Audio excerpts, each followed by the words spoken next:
Hi guys, good afternoon. Today is March 17, 2025. And yesterday is yesterday ba to? Last time nagkwento ko sa kuwang work experience dito sa Australia. And now guys is magkwento na po ko sa kuwang childhood experience. So, ang busy ko gaina guys kay karang busy ang office kay 2 days may wala trabaho kay naguba ang machine. So nagbalik mi gaina daghan tamba kay mga work guys. But anyway, flex ako kung eyeglass naguba guys kay nadaganan ako gabi. Magbisaya na tagay sa kay murag comfortable mag ko magstorya og Bisaya dan Tagalog. Og dili ko gusto mag-English kay dili ko gusto na mapanis ako ang mga friends diri sa Australia. Sana oy matanaw nilang video nako guys. Actually guys, tong elementary ko guys, public kay mi guys oy. Like maglisod mi, magsige na lang mi gulay kay dili mi ka afford og meat.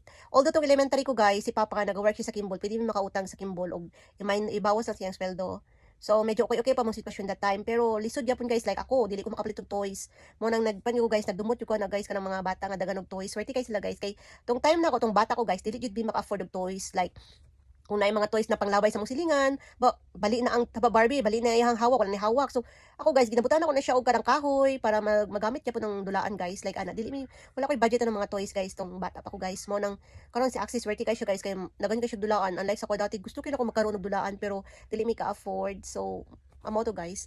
Muna, gusto na ako magbalik sa pagkabata guys pero dili sa sitwasyon na mo guys Like gusto na ako magbalik pero gusto na ko na ako sa karang medyo may kaya guys na makaon ng gusto like that.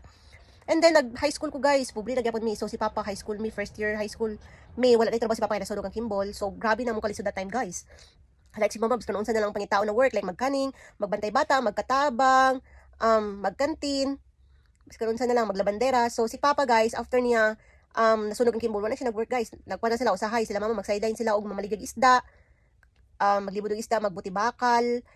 Pero nag-focus mi murag high school hangtod college ko guys, nagkantin si Mama og si Papa.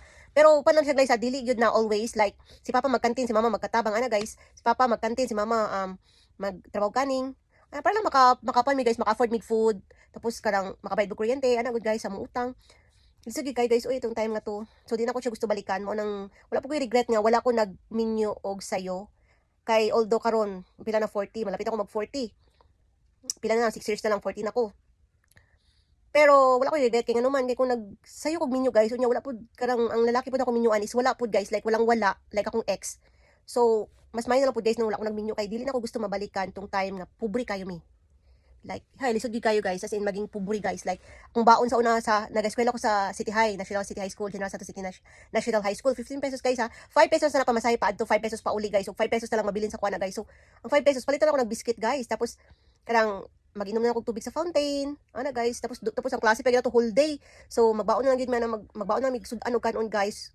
Biskan dili lang mi sudan, kay no choice naman ka guys. Kay wala naman kay karang budget para pampalit og sudan. So katunga time, high school ko maingit ko sa mga classmate guys kay sila makapalit sa burger, makapalit sa coke.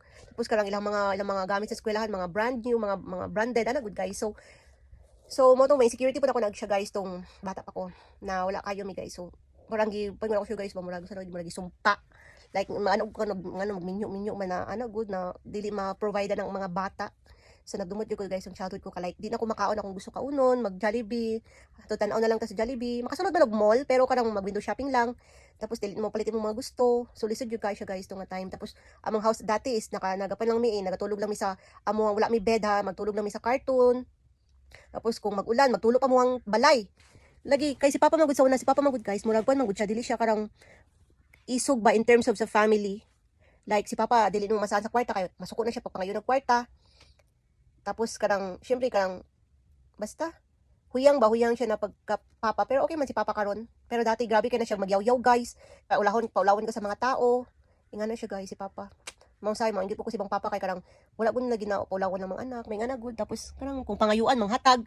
Ay nako, different yung si Papa guys. So, mo to na napanapod ako, naging strong na lang pud ko guys. Kung sarili ka nang dili ko basta-basta maghilak. Kasi syempre, murag nag-iisog naging fighter na pud kasi mga sitwasyon ba. Mo to guys, tapos lisod kay tong high school ko guys, like di na mo palit akong gusto, magpalit kami mga saninas okay. Wala gani mi nag-celebrate ng Pasko New Year guys, tong bata kami. Like birthday bihon, usay walay birthday, karang divo wala po na guys oy. Mga na siyang kahimtang na mo dati guys tong bata kami. And then, nag-work ko 2006 as a summer job. So nag-summer job sa kanin guys, nakuskus og isda dito guys sa kapoy kay sa lawas guys, like murag di na kakabangon kay sakit kay mong lawas. Kay kota-kota man na siya kay kun di mo mahitang kota, wala pa kay sweldo. So katong time guys murag napano ko guys naka-afford na ko makakaon ako sa Jollibee, ano good guys. Pero 3 months lang to guys kay summer job lang man to sa peso. And then nag-college ko sa MSU. 10 pesos lang yung baon guys, like baktas lang ko layo siya guys, medyo layo siya sa house from murag 20 minutes siya baktason from our house tapos sa MSU. So 10 pesos lang kung baon na guys ha. Kasi si Papa di siya magatawag 20 kay dako na kay ng 20 sa kuha. College ko na guys ha. So mo to, ang 10 pesos nga na guys, ipalit ako ng sudan whole day ba yung MSU ha. So ang 10 pesos ipalit ako na siya og sudan every afternoon. Tapos magkaon man nila kat arivalo sa akong mga classmate ana guys. Tapos ang pa-xerox na mga yun lang ko guys kay mama kay. Dagan mag xerox sa MSU no. Pero the good thing sa MSU guys kay libre. Like imong bayaran lang is 2,500 sa miscellaneous fee sa enrollment. Tapos mo lang na siya guys, wala na unlike kung sa other school pa is bayaran gyud nimo like every semester like makagasog 10,000. So dili man naman afford guys no. So nag-MSU na ko guys of fisheries. Gusto na ako mag 4 years course guys, like wala pa ko kabalo kung sang course ang gusto na ko IT. But anyway, na nag-fisheries ko guys, biskan wala man ako na panang SASI exam na pasar. Pwede na ako sa 2 years. So nag-go lang ko guys as long as naalang ko yung diploma. Every time na mag-apply ko work is na ko yung diploma sa college. Tapos kato nga time na mo lang to baktas every day, tapos palitog sud ang kwarta, tapos kailangan pa gid mo magtrabaho magpan guys, magtabang sa kantin kay nagatrabaho na to sa mama sa papa sa kantin. So mag-early po kog mata kay syempre magbalot og mga paninda. Ana good guys. So lisod gyud kayo guys oy. Tapos after na ko balot sa paninda si papa magato na kantin. Na dagan ko customer siya lang isa, tapos ako magato ko eskwelahan, si mama magato na siyang trabahoan. Maging yaya, magpa-maid. So ato guys, so wala gyud ko na give up. Bahala na ang fisheries ko as long as na ako diploma og di ko maulaw mga apply. Tapos ato guys, nagtrabaho ko 4 years. Like nakatrabaho na ako after graduation, nakatrabaho din ko. So kato nga time murag na manon ko guys ba, like nano ko una kasi nakasweldo na ko, medyo dako murag maka 3.5 ng kinsinas or 4K. Mo to guys, ako ang pan guys, ako ang dati good muragi pa ako akong inner child guys ba, muragi fill in ako guys ba, like dati di ko kapal tumo sa nina magpay-ukay lang mi katong nagtrabaho ko guys every Saturday, every week, every sa rest day guys, nagatog ko mall, magpalit ko sa nina, maghatag ko na syempre hatag ko kay mama magpapa 1,000 lang akong hatag sila 15 days 1,000 ang 2K ang monthly at wala gini palya kasi syempre tawangan man imong pampalit og bugas aside from na guys, nagapalit ko sarili na ko pagkaon guys, naga-budget ko para pampalit ako mga food, ginasulan ako ng ref na ako yung mga biscuits sana guys, as in guys murag katunga time murag na pan ko guys ba kay syempre nakaon akong gusto makakaon ako sa restaurant, tapos mapalit akong gusto nga sa nina, pero na totally na mapalit gyud nga grabe na mahal na branded kaya mga ma-afford lang good guys. So 4 years ko nagtrabaho to guys sa murag ato, tapos that time may night shift man gud na siya guys sa kaning o sa karang sa mga planta di ba, day shift night shift man na magikapoy na pusig night shift guys ba. So 2012 ana si mama nga nag-abroad man akong brother, akong youngest brother. Mo si mama mag-eskwela na lang ako balik kay syempre kung magyan na lang ko gamay og sweldo sa kaning di ba. So ana si mama nga mag-eskwela na lang ako balik kay abroad man si brother, so siya na mafinansa niya ba, tapos single pa siya tunga time ha. So nag-eskwela ko 2014 2018. So supported siya sa kuwang brother. And then, naging hayahay na po si mama atong nga time kay syempre na may abroad. So, nakapadalag dako, mapalit na mong gusto. Dito na siya nag-start, naghayahay among life. Kay naka-abroad ako ang brother. So, katupod guys, nagtaga-eskwela ko, provided tanan.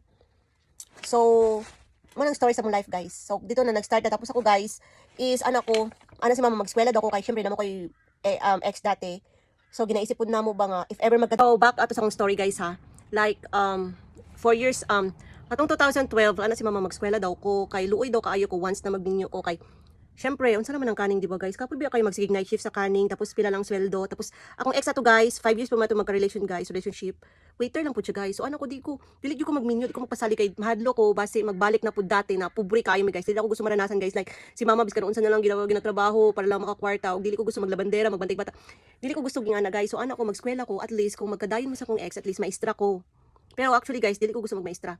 Wala po ko kabalo kung gusto nga course ha. Kay ano ko di ko gusto mag-nurse, kay dili ko gusto magpanong pasyente, karang may mga dugo, karang ano, di ko gusto makita ng dugo. Tapos siguro gusto na ko nga course IT or vet. Gusto na ko mag-vet, kay gusto na ko mag-help sa mga animals, karang mga wala ko nabandon ko ng mga animals guys. Mo na akong gusto guys ba. Karang tabangan sila pag nagsakit sila. Pero naisip na ko guys, mahadlok mo ko mag-dissect og mga animals o karang di ba i-dissect man mo sila like ang iring i-dissect nimo, tapos dili po gusto basta hate lagi na ako guys karang mga hospital thing good guys, like magkuha og dugo, mag-inject ng ana, magtanong patay, hate yun ako na siya guys. So hate yun ako siya, promise. Dili ko gusto makatanog maka-experience og ana. But anyway, mo to nag-eskwela ko og maestra kay in case na dayon mi sa kong ex na waiter, at least teacher ko di ba, murag dako na po ng sweldo. So mo to guys, so nagbulag man mi sa kong ex 2015. So anak ko gusto na ko mag-abroad. Kay karang nago ko makita ng mga house ng mga nindot. Anak ko siguro abroad na sila, anak ko. Gusto ko mag-abroad. So anak ko kung mag-Saudi ko, di ko gusto magpan kay mga Arabo, mahadlok ko sa Arabo. Anak ko, murag pan gyud ako na siya guys, murag naghunting gyud kog foreigner. Amin na ako na guys, kay gusto na ako mag-abroad, o gusto na ako maka-earn of money. So mo to, nag-start na to, nag-entertain ko a fam nga si Wayne kay workmate man na sila sa akong brother 2000 workmate man na sila since 2012 hantod na 2019 workmates na sila. So dito na si Wayne na lang. Although nakita ko ibang foreigner pero dili sa seryoso, pero si Wayne nakita mo na ko niya medyo seryoso siya. And mo to ginatagan ko niya money. So mo na si Wayne na lang jud guys. So mo to, mo nang story guys ha. Actually, gusto gid ako maka-abroad mo na nag-afam ko guys. And kung dili man may successful ni Wayne sa mga relationship karon, pwede mo magbula guys oy.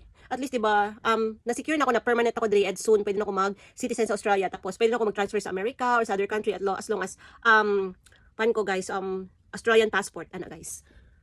So mo na tong story sa mong life guys. I-end na lang ako ang story 2012 kay wala na dili na kay worse sa mga experience guys kay medyo nakaarang-arang nami guys. Tapos eskwela na pala ako ang sister. Karon naglisod gyapon mi guys, like na may sariling family pero at least dili na gyud as in na maglabandera, di ba?